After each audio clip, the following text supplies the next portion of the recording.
Keys, and I'm Angela, and I'm here with Henry Smith. He is the designer and programmer of the indie studio Sleeping Beast Games. They've released the cooperative party game Spaceteam and working on the multiplayer escape room called Labyrinth. Welcome. Thank you for having me. So, how did you get started in game development? Well, before I went independent, I was in the big game industry for about 10 years, and even before that, I was making my own games, like in high school, and like board games and card games, and I learned how to program computer games. So I've been doing it since a very young age. And yeah, my dad was in artificial intelligence, so he was able to help me with certain aspects of it. But I've always been interested in games. What would you say are your major influences? What are the games that made you want to get into game development? Wow. Well, every time I play a game I enjoy, I want to know how it's made, and I want to build something like that. Yeah. But some of my earliest memories were there was a puzzle game called 3 and 3 for the Mac. I really liked that game. Task Maker, it was like a black and white top-down adventure game. I loved the first System Shock game. But I played a lot of different types of games, and I was just intrigued by the whole process of the design and creating these worlds and writing music and doing art and stories and also the math and science behind it. So yeah, I've had many inspirations over the years. And these days I'm influenced a lot by board games as well as video games. So you started off in, or you were in the AAA milieu, right? What made you decide to do your own studio? Well, I've always been a closet designer. Like while I was in the industry, I was a programmer. But because I'd built games on my own before when I was younger, I still had that spark inside me. So I felt like I wanted to get back to designing my own games instead of building other people's games, even though I love my job. And so after being in the industry for 10 years, I decided it was time to take a year off, take a break. And so I saved up some money so that I could take a year off and without making any money at all. So even if my initial projects were horrible failures, I would still be able to spend a year working on something I loved. And so I did that. I took a year off, but now it's turned into 7 years off, and my money hasn't quite run out yet. So that's something good. went right. That's something good, yeah. So can you describe Blabyrinth for someone who's never seen it?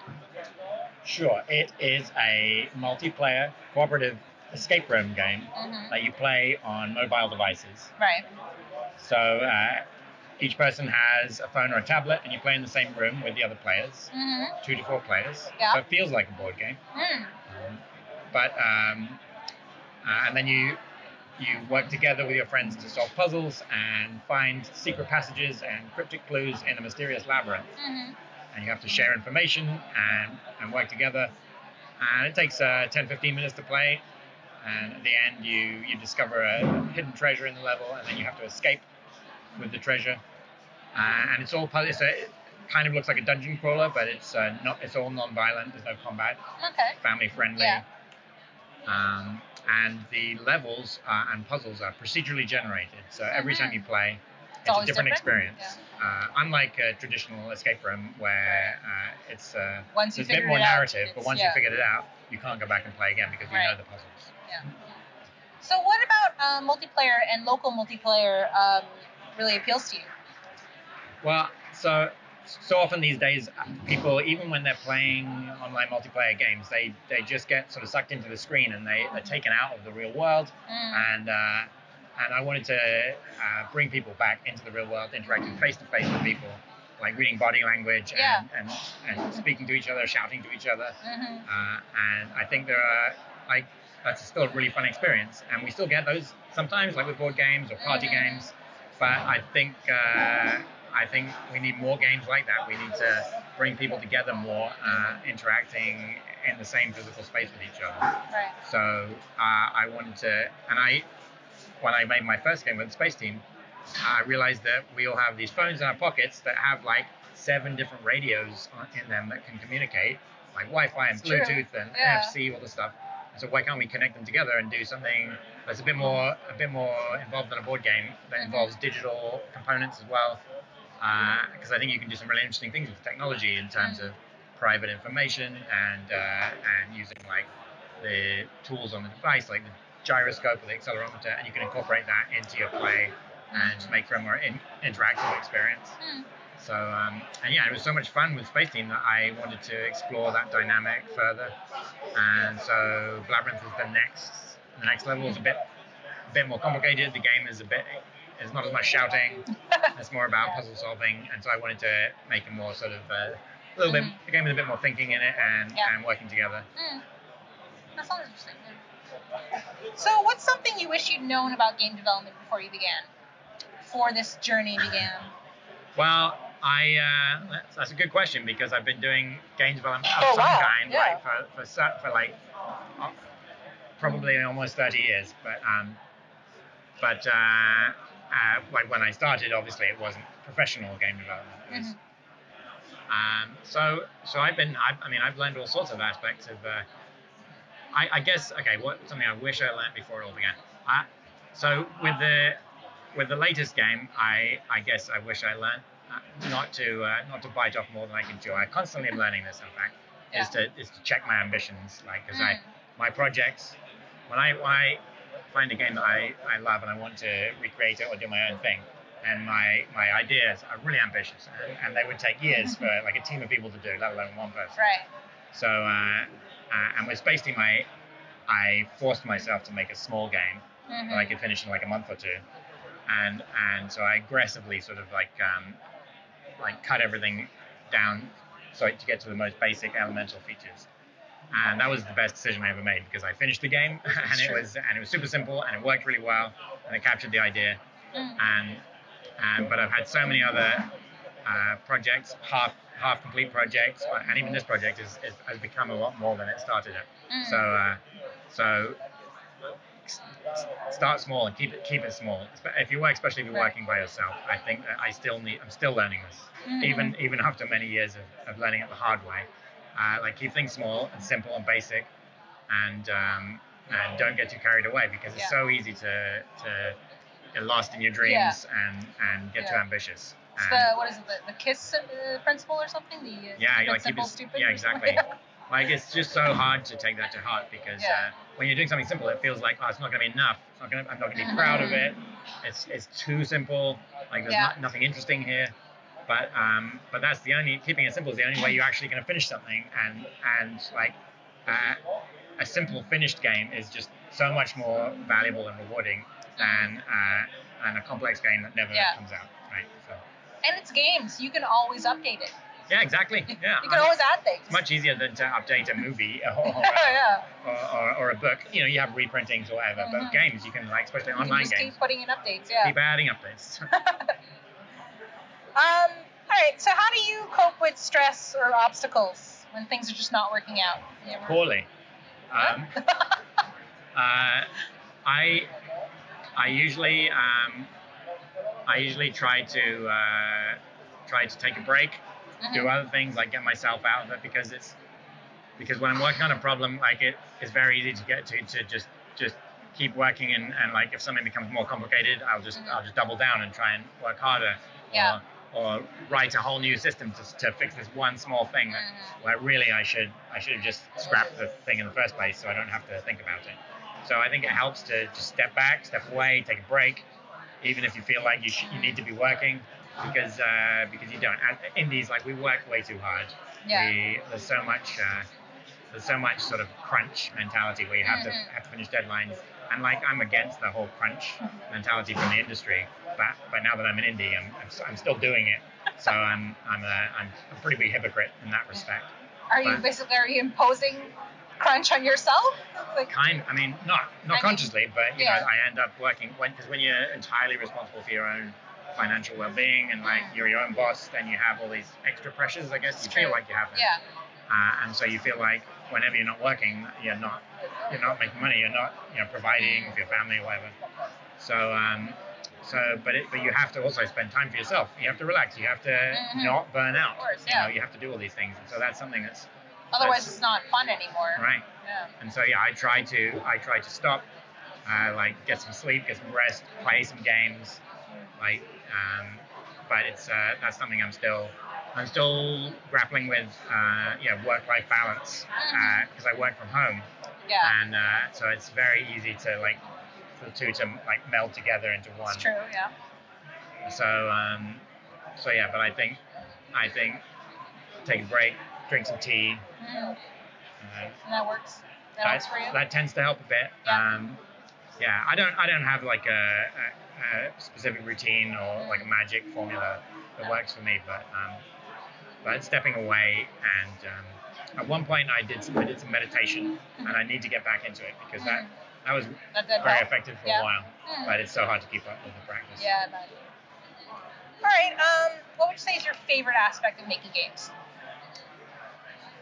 My favorite part is that feeling that you're creating something from nothing. Like you start with like a blank page, blank screen, and you're bringing a whole world to life. You're bringing like characters and like scenery and terrain and systems and putting like images on the screen and sounds to people's ears. So you're creating these whole worlds, and just by like typing some lines of code and making some sketches and drawings. And now, of course, I'm working with artists and musicians as well to make the worlds come to life. Yeah. But being able to build these worlds that you can play in from nothing is amazing. It makes me feel like a wizard almost. So I still find that a magical process. That's pretty cool. Yeah. Do you have a least favorite? Something that frustrates you? Yes, network programming. My games, so far, Spaceteam and Blabyrinth are both local multiplayer network games, so they connect over Wi-Fi or Bluetooth. Yeah. And they work on iOS and Android. And I'm not a network programmer. I'm not an expert network programmer, and it's really difficult to like test and debug and fix all the problems, diagnose all the problems, because there are so many things in the chain. Like there's people's specific network configurations, and then there's the hardware itself, and then there's like all the different Android devices and all the different Bluetooth specifications. It's a nightmare, and so I really hate like every minute of it. But I had to do it to some extent for my games to work. Yeah. I never should have done a second network game, but that's what is it. But the networking is sort of critical to these games, so I want to experiment further. I've finally been able to hire someone else to help me with that, but that was definitely my least favorite part of these games specifically. That's good. So if you're thinking of building a network game, consider this a warning and maybe get some help. Get an expert. All right. Do you have any advice for people starting out in indie development? Yeah, it's so easy these days with all the free tools and resources available online. There's so many like YouTube tutorials, and there are like really easy tools to make games like Twine and Unity, which is very overpowered now, but you can make all sorts of different games with it. And there are simpler tools as well. So yeah, just play out the games, try and figure out what you want to make, and then make it. You don't even need to. You need to like go to school for it to start making games. They're going to be simple, obviously. My first advice was like, don't be too ambitious to start with. Still applies because you can start with something simple and still have fun with it. And everyone has to start small and build up. So you're not gonna make Minecraft as your first game. But yeah, I would say. Start by like modding games that can be modified if they have some kind of editor to figure out how that works. Do very simple games, but just try it, experiment, practice, find sample code and change it to do something slightly different. But yeah, you have to get your hands dirty. You have to actually play with stuff to figure out how everything works. That makes sense. So, what's up next for you and Blabyrinth? What phase of development are you in? So it's approaching beta testing, I guess. I'm aiming to start a sort of public beta test around Christmas, hopefully, and then the version 1.0 of the game will be released a few months after that, maybe in March. But it's hard to predict exactly since I have a 2-year-old at home and I have a bunch of other responsibilities. I'm still supporting Spaceteam, and I have a new project starting in January that'll be part-time. But that's my goal for now, and we'll see how it goes. And then the Blabyrinth is the kind of game that I intend to keep supporting after the first release, adding new things to it, new levels, maybe some handcrafted levels from escape room designers, some more puzzles, more scenery, more layouts. It's very easy to extend, and so I'm hoping to support it and keep it going for quite some time. So yeah, the Blabyrinth launch is the next big milestone where I can say it's finished and unleash it on the unsuspecting public. So how can people find out more about you and your studio? Well, they can go to my website. I mean, Blabyrinth.com is where the current game is, but Sleeping Beast Games is my studio. I still need to combine the two games into one central place. They just have separate pages themselves. But I also have a Patreon campaign. If you like my work, you can please join the Spaceteam Admirals Club, where you can help me continue making free games, and you'll get special rewards. And that's for supporting Spaceteam development and also the new game Blabyrinth.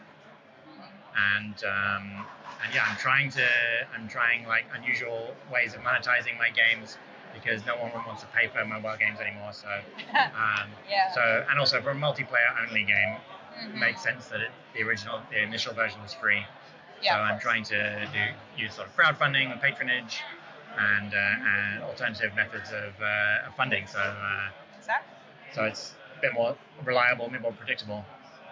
So find me on Patreon and go to Blabyrinth.com and sign up to the mailing list to hear more about when the game is released. Yeah, and we'll have links to all of this in the description of the video below, so check that out. Thank you, Henry. Thank you everybody for watching. This has been Everyday Expertise. Thanks for watching. We hope you enjoyed this interview. Be sure to share this video with friends and colleagues who may also enjoy this topic. Let us know your thoughts by leaving a comment below, or check the description for our social media. See you next time.